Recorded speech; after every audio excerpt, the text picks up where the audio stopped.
Hi, want to know how to increase photo resolution on your Samsung Galaxy A14? So, as a first step, we would need to open the camera app on our phone. And here, as you can see at the upper part, we got some buttons. And by clicking on this resolution button, which is currently saying 3 to 4, we would be able to choose the resolution for our photo. But if we will take a look here on the left, we also got this resolution, which is saying 3 to 4 50 megapixels.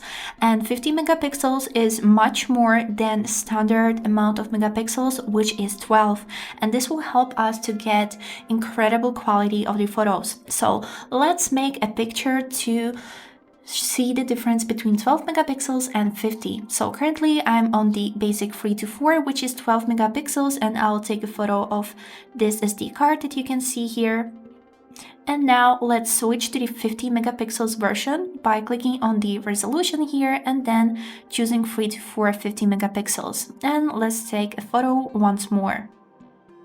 And now if we will take a look on our gallery, this photo has been made in 50 megapixels, and by clicking on this information icon here, you can see that yes, we got this photo in 50 megapixels.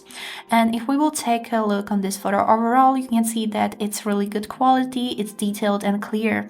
Now if we will switch to the photo that we have made before, here on the information we can see that it has been made in 12 megapixels, and the details on the 12 megapixels are not that good as 50. And this is it. I hope this video was helpful, and thank you for watching.